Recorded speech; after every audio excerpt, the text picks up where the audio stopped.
분이 교독하도록 하겠습니다. 오늘 나눌 말씀은 누가복음 6장 39절에서 49절인데요. 함께 읽을 말씀은 46절에서 49절입니다. 저와 여러분이 한 절씩 교독하겠습니다. 어찌하여 너희는 나더러 주님 주님 하면서도 내가 말하는 것을 행하지 않느냐? 내게 와서 내 말을 듣고 그대로 행하는 사람이 어떤 사람과 같은지를 너희에게 보여주겠다. 그는 땅을 깊이 파고 반석 위에다 기초를 놓고 집을 짓는 사람과 같다. 홍수가 나서 물살이 그 집에 들이쳐도 그 집은 흔들리지 않는다. 잘 지은 집이기 때문이다. 그러나 내 말을 듣고서도 그대로 행하지 않는 사람은 기초 없이 맨흙 위에다가 집을 지은 사람과 같다. 물살이 그 집에 들이치니 그 집은 곧 무너져 버렸고 그 집의 무너짐은 엄청났다. 아멘. 자리에 앉으시기 바랍니다.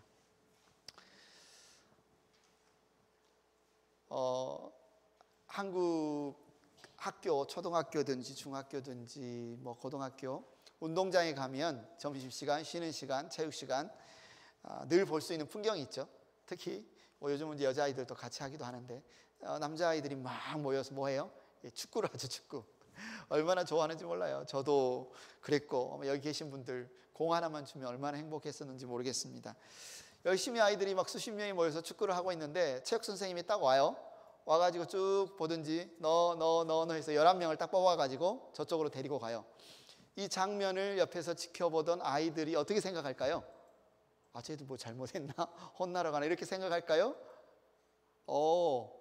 선생님이 축구팀을 뽑나 보다. 11명 베스트 11을 뽑나 보다. 이렇게 당연하게 왜요? 축구하고 있는 아이들 중에서 11명을 뽑아갔으니까. 자, 그러면 이제 꾸려진 축구팀, 이제 감독이잖아요, 선생님이. 아이들이 운동장에서 막 자기들끼리 꽁 차고, 야, 네가 잘했어, 내가 잘못했어. 어느 정도 축구 경기와 규칙은 알지만 자기들끼리 룰을 정했다가 이 운동장에서 하는 축구와 이제 다른 학교나 다른 팀과 정식 경기는 완전히 다르죠. 이제 선생님이, 감독이 이제 그들에게 정식 경기에 있어서의 룰, 그리고 그 전략, 우리는 무슨 포메이션, 4-4-2 포메이션으로 간다, 어떤 전략들을 알려주겠죠. 그러면 이 팀이 경기에서 승리하기 위해서는 그 감독, 선생님이 알려준 전략을 잘 따라야 할 겁니다. 우리가 지난주 이제 계속 1월에서 누가복음을 묵상하고 있는데, 지난주 한 주간 우리가 누가복음에서 묵상했던 내용이 바로 이 내용과 똑같아요. 어떤 내용? 예수님이 제자들을 부르셨어요. 그죠? 당시에 유대인들이라면 어떤 이야기를 알고 있었냐면 자기 민족이 어떻게 생겨났는지에 대한 이야기들을 다 알고 있었어요.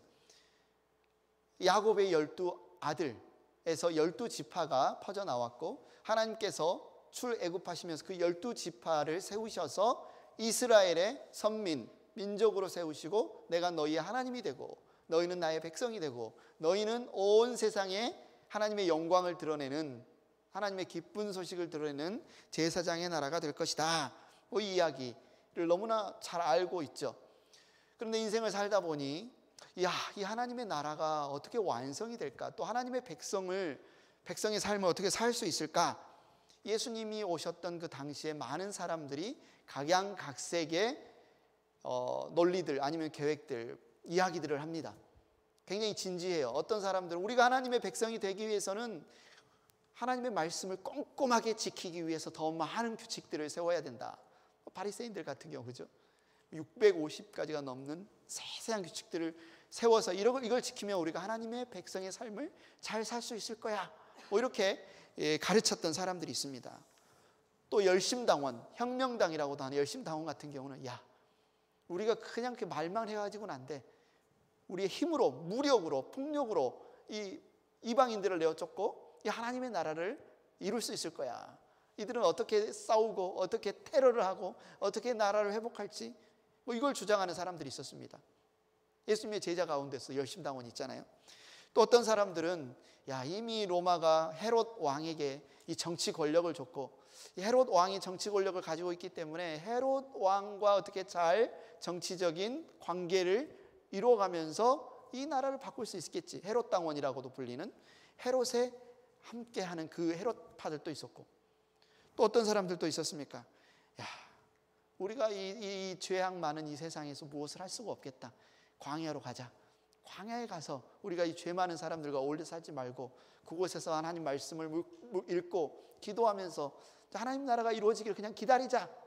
뭐 이렇게 가르치고 주장하는 사람들도 있습니다. 이런 다양한 어쩌면 나를 따르라, 나를 따르라, 내가 옳다 주장하는 이 다양한 선생들, 다양한 운동들, 다양한 주장들이 있는 상황 가운데 예수님이 오신 거죠. 그래서 그 다양한 사람들 가운데에서 12명을 예수님이 선택하셨어요. 제자로. 당시에 랍비라고 스승이라고 불리는 예수님이 오셔서 12명을 딱 뽑을 때 주변에 지켜보던 사람들은 눈치를 챘을까요? 못 챘을까요? 체육 선생님이 축구 막 열심히 하고 있는 아이들 중에 11명 뽑아가지고 축구팀을 딱 뽑는 것처럼 예수님께서 12명을 딱 부르실 때 아무 말 하지 않았어도 당시 사람들은 딱 아는 거예요. 아, 이 사람이 12지파를 상징하는 예수님의 제자들이구나. 아, 저 스승이 뭔가 하나님의 일을 하시려고 부르시는구나. 이걸 눈치를 채겠죠. 12명의 제자는 하나님께서 약속하신 아브라함과 이삭과 야곱과 그리고 이스라엘에게 약속하신 하나님의 구원 사역, 하나님 나라의 완성을 이루는 핵심이고 중심이에요. 이 제자들이 그 핵심이고 중심이에요. 우리는 누구죠 그러면? 예수님이 12명을 부르셔서 제자로 삼은 그 제자의 연속선상에 있는 사람들이 저와 여러분이죠. 그러니까 우리와 상관없는 부르심이 아닙니다. 예수님께서 12제자를 부르셔서 하나님의 나라를 이 세상에 드러내시고 이루어 가시는 일을 맡기셨던 것처럼 그들에게서 흘러나온 전파된 복음을 가지고 우리가 지금 이 자리에 서 있기 때문에 예수님이 왜 제자로 이들을 부르시고 이들에게 무슨 말씀을 하셨는가는 저와 여러분의 인생에, 저와 여러분의 삶에 굉장히 중요한 말씀입니다. 예수님은 이제 앞으로 하나님이 나를 이 땅에 보내셨는데 나를 통해서 그리고 너에게 명령하는 이 말씀을 통해서 무슨 일이 일어날지에 대한 명확한 어떤 비전을 제시하셨어요.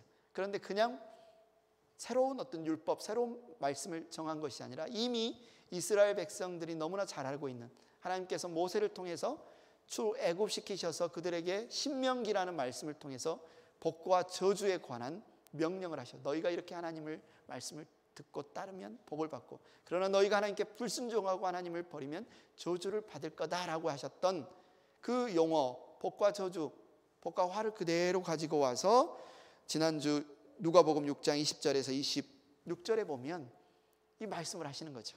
비전을 제시하는 거죠.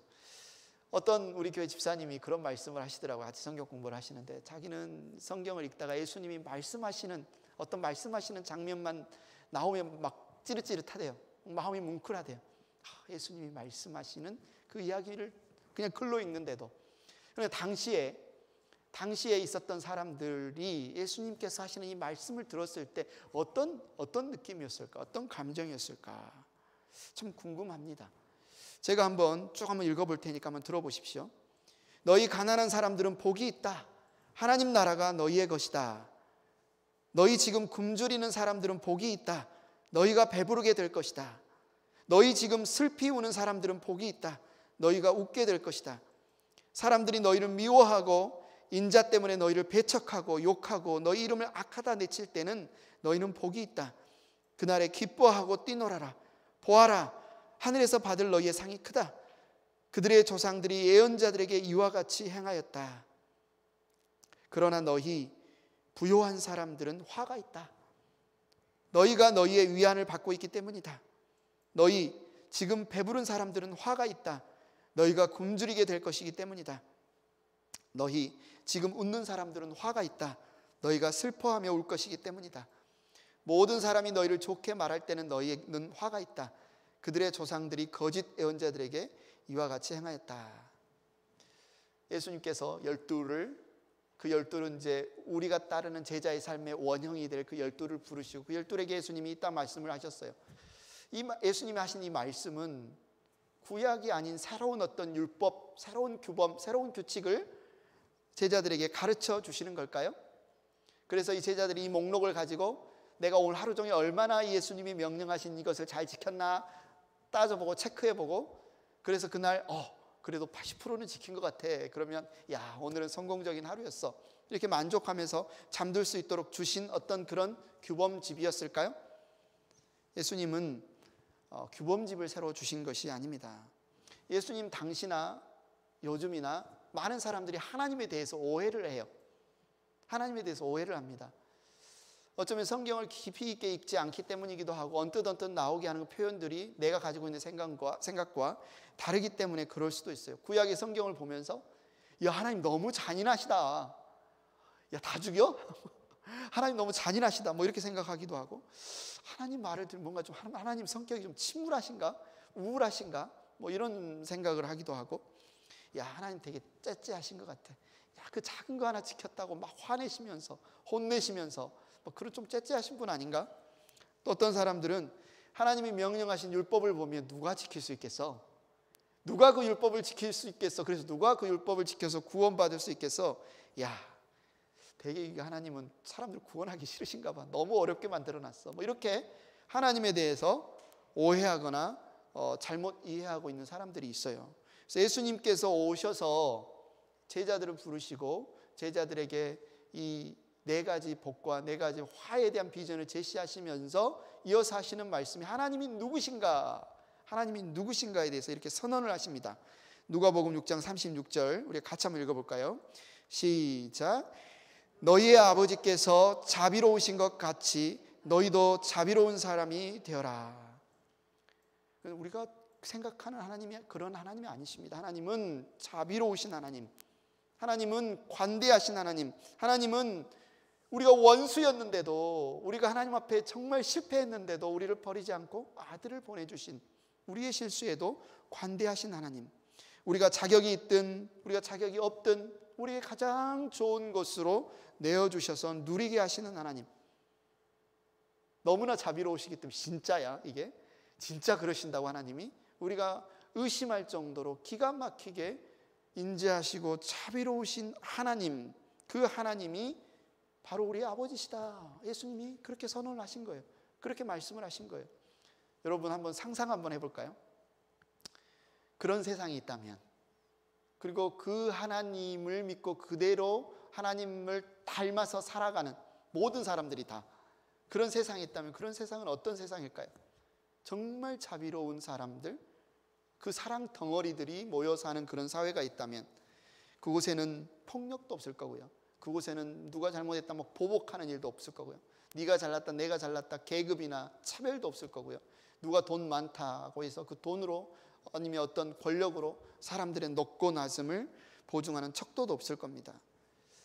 근데 온 세상이 그렇게 다 채워져 있지 않다 할지라도 정말 자비로우신 하나님을 닮은, 온전히 그 말과 행동에 있어서 자비가 넘쳐나는 소수의 사람들이 있는 그 주변에 있는 사람들은 무엇을 느낄까요? 저 사람들 좀 이상한데 진짜 저렇다고? 진짜 저렇게 말하고 저렇게 행동하고 저렇게 사랑하고 저렇게 행동한다고? 엄청 충격을 받겠죠. 그들이 누리는 그 풍성한 사랑, 그 옆에서 지켜보면서 어쩌면 두렵기까지 할 수도 있어요. 야, 어떻게 저렇게 사는 사람들이 있지? 사람들은 다 주목하게 될 겁니다. 바로 예수님이 시작하신 삶이, 시작하신 그 복음, 하나님 나라의 구원 사역이 그렇게 시작하셨다는 거죠. 예수님께서 12명의 제자들을 부르시고 그들에게 뭘 보여주세요? 자비로우신 하나님 아버지와 같은 자비로운 삶이 어떤 삶인가를 친히 자신의 말과 자신의 삶을 통해서 예수님이 보여주시는 거죠. 그래서 누가복음 6장 38절에 보니까 남에게 주어라 그리하면 하나님께서 너희에게 주실 것이니 되를 누르고 흔들어서, 되 알죠? 이 쌀이나 곡식을 이렇게 담아서 이렇게 팔고 판매하는 되, 이 되를 그냥 하면 이 사이사이 빈 공간이 많잖아요. 막 흔들면 어떻게 돼요? 꽉 채워지죠. 근데 하나님이 우리에게 어떻게 주시는 분이냐면 되를 흔들어서 꽉꽉 채워서 후하게 그냥 이렇게 딱 깎아서 주는 거 아니라 고봉이라고 하죠. 고봉 뭐라고 그러죠? 가득 쌓아서 우리 품에 안겨주시는 분이 바로 하나님이시다. 하나님은 우리를 사랑하시고 우리에게 자비를 베풀어 주시되 허비하는 사랑, 어쩌면 낭비하는 사랑처럼 느껴지는 그런 사랑으로 우리를 사랑하신 분이 하나님이신데 예수님이 오셔서 우리에게 그 사랑을 보여주신 거죠. 자신의 인생을 우리에게 그냥 주시는 거예요. 값없이 주시는 거예요. 후히 주시는 거예요. 다 내어주시는 거죠. 그러면서 우리에게 뭐라고 하시는 거예요? 우리 아버지는 자비로운 하나님이고, 그래서 내가 이런 삶을 살고 너희도 나와 같이 허비하는 사랑의 삶을 살자. 너희도 나와 같이 다른 이들을 섬기는 삶을 살자라고 제자들을 지금 부르신 거죠. 행복한 교회 가족 여러분, 저와 여러분은 자비로우신 아버지를 닮아 자비로운 사람이 되도록 부름을 받았습니다. 저와 여러분은 허비하는 사랑, 후하게 퍼주는 사랑, 그 삶을 사신 예수님을 따라 살라고 우리는 부름을 받았습니다. 근데 왜 우리가 그렇게 살아야 됩니까? 왜 그렇게 살아야 됩니까? 성경은 그 삶 안에 진짜 행복한 삶이 있다. 그 삶 안에 진짜 기쁜 삶이 있다. 하나님께서 그 삶을 위해서 우리를 지으셨고, 우리를 구원하셨고, 우리를 지키시고, 우리를 먹이시고 입히시고 계신다. 이렇게 말씀하십니다. 우리가 오늘 본문을 다 읽지 않았지만 우리가 오늘 나눌 누가복음 6장 39절에서 49절에 나온 표현을 빌리자면, 그 자비로우신 하나님의 부르심을 따라 제자로 살아가는 그 삶만이, 그 삶을 살 때만이 우리는 구덩이에 빠지지 않는 삶을 살 수 있다. 구덩이, 깊은 낭떠러지와 같은 깊은 구덩이, 아니면 나쁜 열매를 맺지 않는 삶을 살 수 있다. 아니면 심하게 무너지는 그런 인생을 살지 않는 비결이 바로 예수님의 부르심에 따라서 그분을 따르는, 순종하는 제자의 삶을 통해서 살 수 있다. 자, 오늘 본문에 대해서 우리 살펴보면서, 그러면 정말 주님이 나를 제자로 불러주셨는데 내가 그 삶을 어떻게 살고 있나, 제대로 살고 있나, 우리가 한번 살펴봐야 되잖아요. 그래서 세 가지 질문을 한번 던져보시기 바랍니다. 오늘 본문이 우리에게 던지고 있어요. 예수님이 설교를 하시면서 자기가 부르신 제자들에게 이 질문을 던지시는 거죠. 저는 오늘 이 질문이 우리가 얼마나 좋은 대학에 들어가느냐보다, 아니면 우리가 얼마나 더 많은 수익과 돈을 버느냐보다, 아니면 우리가 얼마나 큰 집, 좋은 집을 사느냐보다 더 중요한 질문이 우리 인생에 있어서 이 세 가지 질문이라고 믿습니다. 자, 첫 번째 질문, 나는 누구를 따르고 있는가? 나는 누구를 따르고 있는가? 여러분은 현재 누구를 따르고 계십니까? 여러분은 현재 누구를 따르고 계세요? 답이 금방 나오십니까? 곰곰이 생각하면 이 질문 참 쉽게 대답할 수 없는 질문이죠. 왜냐하면 우리 인생의 많은 경우에 엉뚱한 것을 따라간 적이 참 많아요. 작년 한 해를 봐도 그렇고 우리 인생을 봐도 그렇고, 이게 옳은 줄 알고 따라갔더니 잘못 왔네, 이게 아니었네. 엉뚱한 것을 따라간 경우가 정말 많습니다. 다른 곳으로 갈 때도 많고, 다른 사람을 따를 때도 많고, 정말 이 성경에서 말하는 내가 있어야 할 곳보다는 내가 그냥 하고 싶은 곳, 내가 가고 싶은 곳을 갈 때가 훨씬 많죠. 우리의 연약함을 아시고 예수님께서 비유로 오늘 보면 39절에 이렇게 말씀하십니다. 눈먼 사람이 눈먼 사람을 인도할 수 있느냐? 눈먼 사람이 눈먼 사람을 인도할 수 있느냐? 그러면 무슨 일이 벌어져요? 인도하는 사람도 눈 멀었고 뒤에 따라가는 사람도 눈 멀었으면 둘 다 구덩이에 빠지지 않겠느냐? 예수님은 지금 우리가 따르고 있는 대상, 아니면 따르고 있는 어떤 존재, 사람일 수도 있고요, 내가 읽는 책일 수도 있고, 아니면 여러분이 좋아하는 유튜브 강좌일 수도 있고, 여러 가지죠. 근데 그 따르고 있는 신념일 수도 있고, 대상이 누구냐 잘 분별하고 주의해야 한다라고 예수님이 지금 경고하고 계십니다. 앞을 못 보는 사람이 앞을 보는 척하고 나를 막 확신을 줘서 따라갔는데 결국 그 사람이 앞을 못 보는 사람이었어요. 아무리 내가 앞에 있는 사람을 진실로 믿고 열심히 따르고 열심히 공부하고 배웠다 할지라도 그 사람이 앞을 못 보면, 그 사람이 나를 잘못된 길로 인도하면 난 어떻게 되는 겁니까? 망하는 거죠. 예수님이 그 말씀을 하시는 거죠. 아무나 따라가면 안 된다. 아무나 따라가면 안 된다. 나를 인도하는 그 사람도 앞을 못 본다면 이 얼마나 큰 심각한 문제입니까? 이 두 사람의 운명은 이미 정해져요. 어떻게 해요? 구덩이에 빠진다. 이 구덩이가 그냥 가다가 걸려 넘어져서 무릉덩이 같이 아유 좀 젖었네, 아유 이런 조심할 걸, 이 정도가 아니죠.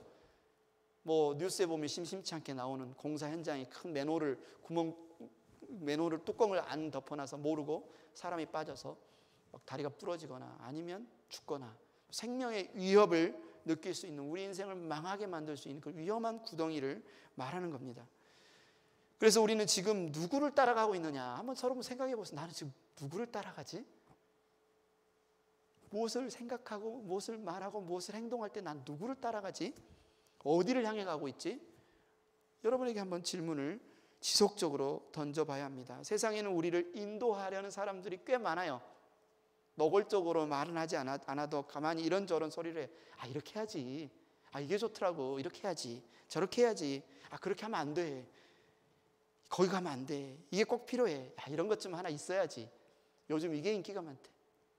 얼마나 많은 사람들이 우리를 인도하려고, 우리를 이끌어가려고, 우리를 헷갈리게 하고, 우리를 정신없이 만듭니까?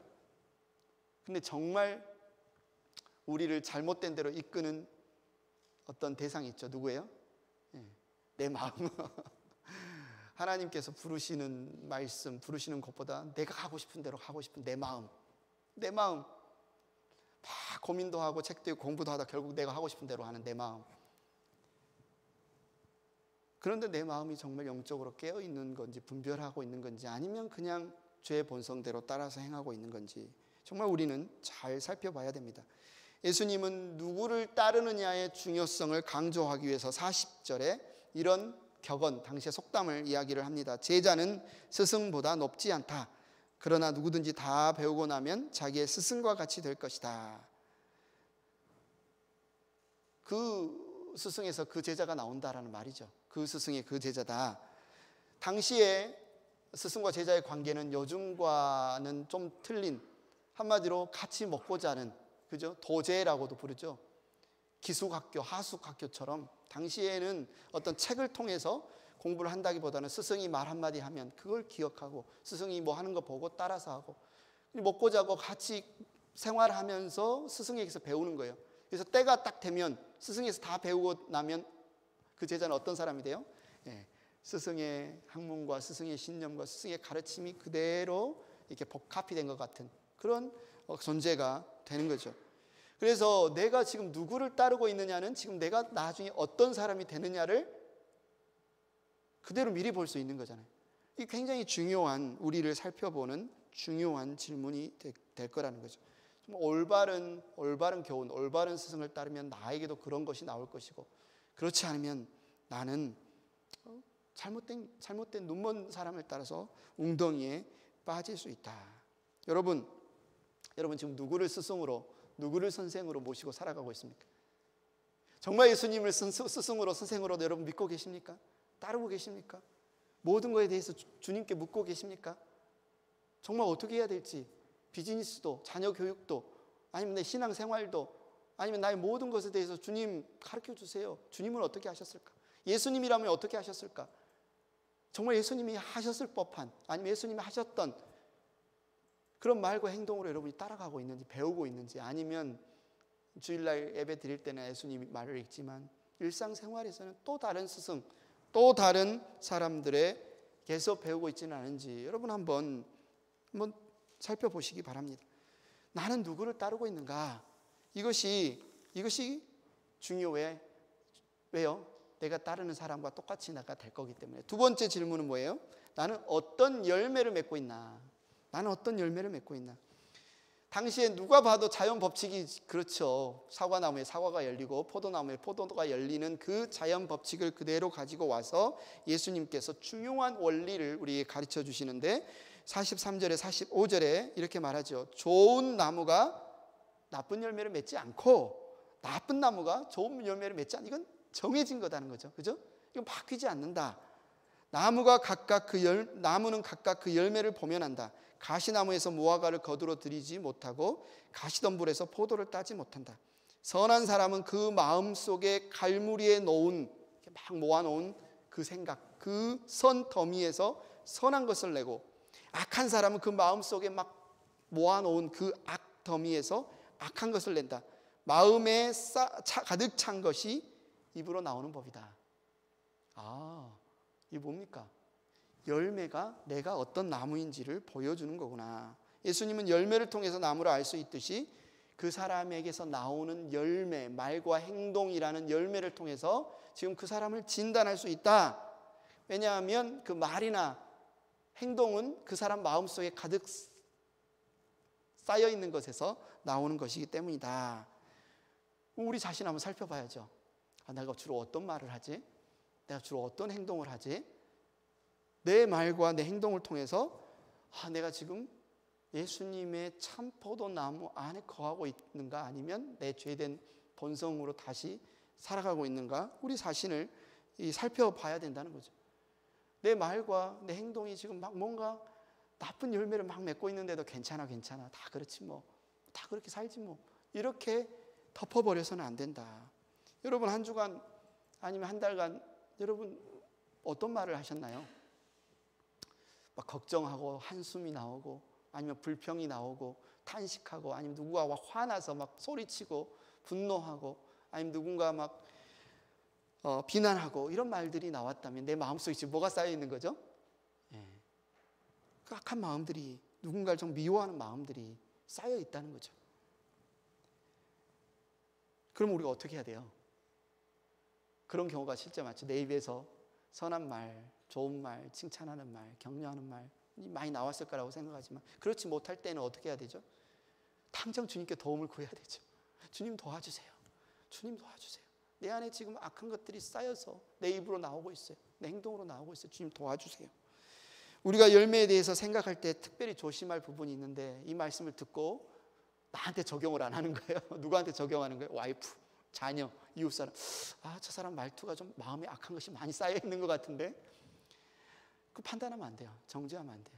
사람이 어떨 때는 그 쌓여 있을 때도 있지만 항상 그렇진 않잖아요. 그 남을 적용하기에 앞서서 나 자신에게 이 말씀을 가져와서 나 자신을 살펴보는 데 써야죠.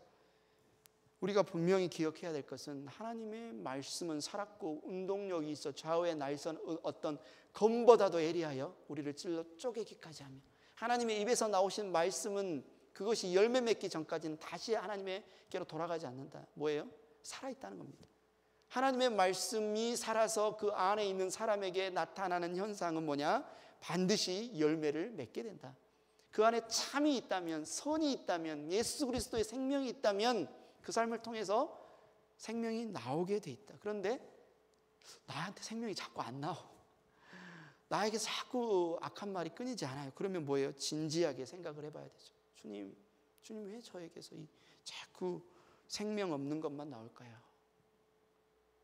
우리가 진지하게, 왜요? 살아있는 사람에게서는 반드시 살아있는 생명의 열매가 맺히기 때문에 그렇습니다. 나는 누구를 따르고 있나? 나는 어떤 열매를 맺고 있나? 그 다음에 세 번째, 나는 지금 어디에 집을 짓고 있나? 어디에 집을 짓고 있나? 예수님의 설교는 들은 말씀을 실천하라. 우리가 오늘 말씀을 듣고 좋은 이야기, 특히 하나님의 말씀을 매일 묵상하기도 하고 듣는데, 예수님이 뭐라고 하냐면 듣는 것만 갖고는 절대로 안 된다. 그것을 행하는 것이 중요하다. 이것을 강조하시면서 이 집을 짓는 비유를 통해서, 여러분이 너무나 잘 아는, 그죠? 집을 짓는 비유를 통해서 행하라. 내가 너에게 한 말씀을 행하라. 이렇게 강조를 하십니다. 두 사람이 등장을 해요. 한 사람은 집을 짓는데 먼저 어떻게 해요? 땅을 팝니다. 땅을 막 파고 그 중에 돌을, 아마 큰 돌이 있었다면 그 위에, 아니면 돌이 없었다면 큰 돌을 가져다가 바닥에 까는 거죠. 기초 공사를 딱 하고 그 위에다가 집을 지어요. 그러니까 나중에 물이 그냥 폭우가 와서 홍수가 나서 물이 확 들이쳐가지고 거센 물결로 이 기초를 치는데도 흔들리지 않아요. 그런데 어떤 사람은 다른 사람은 집을 짓는데 흙을 파긴 파는데 얇게 파고 그냥 평탄 작업만 대충 하고 밑에 돌을 깔지 않죠. 거기다 집을 짓습니다. 그랬더니 무슨 일이 일어나요?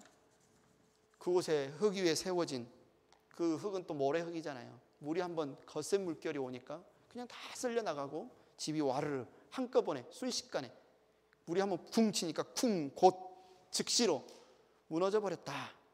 얼마나 그 홍수가 왔을 때 그 무너짐이 심했는지, 그냥 조금 이렇게 데미지가 있는 게 아니라 곧 즉시로 심하게 무너졌다. 이렇게 예수님께서 말씀을 하고 있습니다. 중요한 것은 뭐냐? 듣고 행하는 자가 있고 듣고 행하지 않는 자가 있는데, 중요한 것은 듣고 행하는 것이다. 듣고 행하는 것이다. 주님의 말씀을 듣는 것, 정말 눈먼 스승을 따라가는 것, 안 되죠. 얼마나 위험합니까? 그러나 정말 눈뜨신 분, 진리를 아시는 분, 그분의 말씀을 듣는 건 너무나 중요합니다. 그러나 거기에서 그치면 안 된다. 그 말씀이 내 삶의 태도 가운데 순종하는 삶이 되어야 된다. 우리의 삶에 어려움이 없을 때는 두 집은 큰 차이가 없어 보입니다. 다 그냥 괜찮아 보여요. 근데 큰 어려움 뭐예요? 홍수가 나면, 최근에 통가에서, 그죠? 통가 주변에서 큰 해저 화산 폭발이 있어서 쓰나미가 몰려치니까 1m, 2m, 3m 그게 한번 쫙 밀고 나갈 때 무슨 일이 벌어집니까? 결정적인 순간에 순탄할 때, 문제 없을 때는 다들 똑같아 보이는데 어려움이 닥칠 때 그 기초가 어디에 있느냐에 따라서 그 말씀을 따라 순종하는 삶이냐 아니면 대충 듣고 흘려버렸던 말씀이냐에는 그 삶에 미치는 영향은 어마어마한 차이를 가져온다는 거죠. 그래서 여러분이 정말 인생을 행복하게 살기를 원하십니까? 정말 건강하게 살기를 원하십니까? 복되게 살기를 원하십니까? 예수님의 제자로 하나님 나라의 백성으로 살기를 원하십니까? 그렇다면 예수님께 말씀을 듣고 그 말씀을 순종하는 삶을 살아야 된다. 우리 인생에 있어서 중요한 것은 어떤 집을 짓느냐가 아니라는 거죠. 우리 인생에 중요한 것은 어떤 집을 지을까를 사람들이 많이 생각합니다. 얼마나 큰 집을 지을까? 어떤 재료로 얼마나 화려하게 집을 지을까? 그러나 성경은, 예수님은 우리에게 하시는 말씀은 어떻게 화려하고 어떤 자재로 얼마나 크기로 짓느냐보다 더 중요한 것은 어떤 기초 위에 집을 짓느냐가 훨씬 중요하다는 거예요. 우리 눈에 보이지 않는 것처럼 보이지만 우리가 예수 그리스도의 복음의 기초 위에, 그분의 말씀의 기초 위에 우리의 집을 짓는 게 우리 인생의 성공의 비결입니다. 또 우리가 생각할 것은 반드시 우리 인생에 홍수가 밀려올 때가 있다는 거죠. 고난이 밀려올 때가 있다. 누구의 인생이나 우리도 다 살아봐서 압니다. 고난 없는 인생이 없고 문제 없는 인생이 없는데 반드시 홍수가 치고 물살이 닥쳐올 때 이 견고한 하나님의 복음의 말씀의 기초 위에 세워진 집만이 튼튼히 서 있을 수 있다. 그래서 세 번째 질문, 여러분은 어디 위에 집을 짓고 있습니까? 이 말은 여러분이 말씀을 듣는 건 참 잘하는 것입니다. 그러나 그 집을 듣는 것만 가지고서는 안 됩니다. 예수님이 반석 위에 짓는 집은 하나님의 말씀을 듣고 행하는 자가 반석 위에 집을 짓는 것과 같다, 이렇게 명확하게 해석을 해주셨기 때문에 그렇죠. 오늘 세 가지 질문을 하고 있습니다. 여러분은 누구를 따르고 계십니까? 여러분은 어떤 열매를 맺고 계십니까? 여러분은 어디에 집을 짓고 계십니까? 이 마태복음에서는 예수님이 산 위에 올라가서 제자들과 많은 사람들에게 이런 설교 말씀을 하시는 걸 보고 산상수훈, 산상설교 이렇게 설명을 하죠. 누가복음을 보니까 예수님이 산 위에서 제자들을 부르셨는데 평지로 내려와서 사람들을 모아놓고 바닷가에서도 가르치고 평지설교 이렇게 말씀을 합니다. 한마디로 오늘 우리가 읽은 말씀은 예수님의 설교문이에요. 설교 내용이에요. 예수님이 어떤 직접적인 이런 명령을 들으면 여러분 어떤 생각이 드세요? 눈먼 자를 따라가지 마라. 나쁜 나무에서 나쁜 열매가 맺는다. 집은 반석 위에 지어라. 그러면 내 삶을 보니까 이런 걱정들이 듭니다. 내가 눈이 먼 자인가? 혹시 내 삶을 보니 내가 혹시 나쁜 나무인가? 내가 집을 맨 흙 위에 짓고 있나? 자꾸 나의 부족한 점들이 먼저 생각나죠.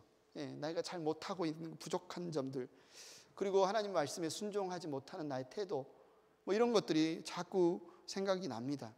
그러면서 어떤 생각이 들어요? 마음이 불안하고 두려운데 남들은 다 문제가 없는 것처럼 보이니까 나도 그냥 겉으로 그런 척하는 거죠. 괜찮은 척, 열심히 신앙생활하는 척, 열심히 하나님 말씀 따라서 평안한 척. 그런데 마음속에 뭐가 있는 거예요? 두려움이 있는 거죠. 불안함이 있는 거죠. 근데 우리가 잊지 말아야 될 것은 뭐냐면 이 하나님의, 예수님의 명령은 그냥 명령이 아니라는 거예요. 우리가 잊지 말아야 될 것은 이 명령은 예수님의 약속이다라는 것을 알아야 돼요. 후히 되어서 넘치도록 주어라 라는 것은 우리에게, 제자된 우리에게 주시는 명령이기에 앞서서 예수님이 우리에게 그렇게 자신을 내어주시겠다라는 약속이에요. 한마디로 우리의 특권이고 한마디로 우리가 누릴 수 있는 은혜죠. 은혜. 우리를 반석 위에 집을 짓게 하겠다. 우리로 좋은 열매를 맺는 나무로 만들겠다. 우리의 눈을 열어서 참된 스승이신 예수님을 따르는 자로 만드시겠다라는 하나님의 약속, 예수님의 명령, 곧 우리에게 주신 약속이다, 우리에게 주신 특권이다. 이 사실을 여러분 기억하시기를 바랍니다. 우리는 예수님 허비하시는 그 예수님, 외아들 예수님을 내어주시기까지 우리를 자비로우시며 관대하시며 넘치는 사랑으로, 허비하는 사랑으로 우리를 사랑하시는 그 하나님 덕분에 우리 하나님의 자녀가 되었습니다. 우리가 서로를 형제, 자매라고 부르죠. 왜요? 하나님이 우리 아버지고 우리는 다 하나님의 가족이니까 하나님의 자녀가 되었어요. 또 예수님을 통해서 우리가 이제 눈먼 스승이 아니라 이 세상의 최고의 스승, 생명의 길이요 진리요 생명이신 예수님을 따를 수 있는 제자가 되었어요. 우리는 나쁜 열매 맺는 그런 나무가 아니라 이제 좋은 열매를 맺을 수 있는 나무가 되었어요. 예전에는 이 자리가 옳은지 이 길이 옳은지 눈 멀어서 허둥지둥하며 웅덩이에 빠지고 죽어가던 우리가 이제는 정말 생명의 구주를 보면서 그분을 따르면서 행복하게 복되게 은혜 안에 살아갈 수 있는 그 삶을 누리게 되었습니다. 우리가 이 사실을 기억해야 돼요. 예수님을 따르는 삶 안에 이것이 약속되어 있구나. 이 약속을 우리로 누리고 이 약속을 실천하면서 살라고 예수님이 지금 우리를 제자로 부르셨구나. 여러분이 누구신지 기억하시기 바랍니다. 여러분은 예수님의 제자들입니다. 하나님의 자녀들입니다. 하나님의 말씀이 우리를 통해서 우리의 가족, 우리의 주변 이웃들에게 드러날 때 그들은 깜짝 놀랄 겁니다. 야, 하나님이 째째하고 하나님이 무섭고 하나님이 혼만 내고 되게 깐깐하신 분인 줄 알았는데 저들이 믿는 하나님을 보니 하나님이 참 관대하시구나, 하나님이 참 자비로우시구나, 하나님이 참 값없이 무한히 사랑을 베푸시는 분이구나. 주님의 제자된 우리를 통해서 그 하나님의 사랑이, 하나님의 복음이 흘러넘치기를 원하셔서 주님이 우리를 제자로 부르셨고 우리를 구원하셨고 이 자리에 세우신 것을 여러분 잊지 마시기 바랍니다.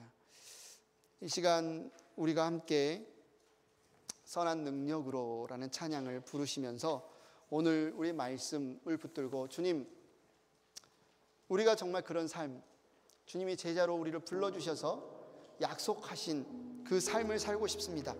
주님, 우리에게 주님의 능력으로 채워주십시오. 주님의 마음으로 채워주십시오. 우리 눈앞에 홍수가 나고 거센 물결이 들이쳐서 정말 위기 아닌가 두려운가 하는 순간에도 우리가 정말 주님의 보호하심과 주님의 인도하심의 약속을 믿고 서기를 원합니다. 한 마음으로 이 찬양 함께 드리겠습니다.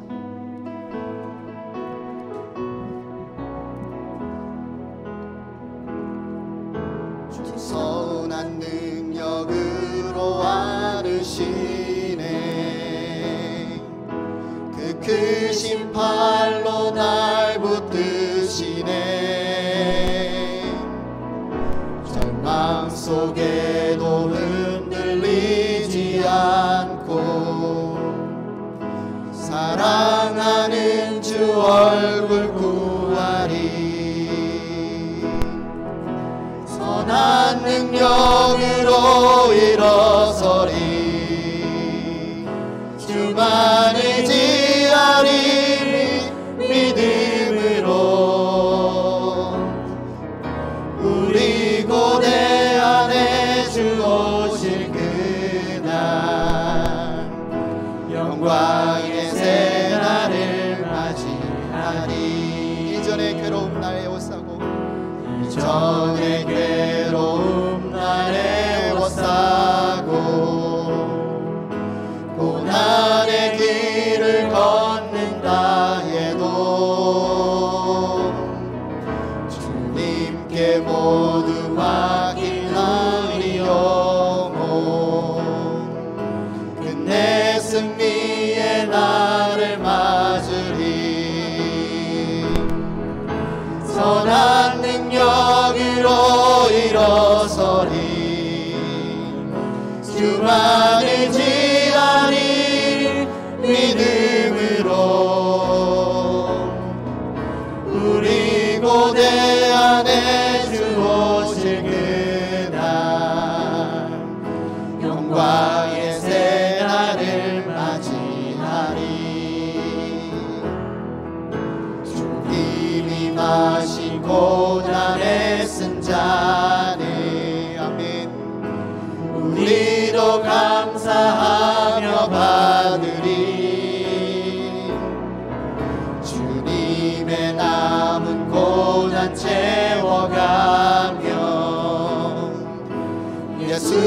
내가 복음 위에 살리라. 선한 능력으로 일어서리. 주만을 지하리 믿음으로. 우리 고대 안에 주 오실 그날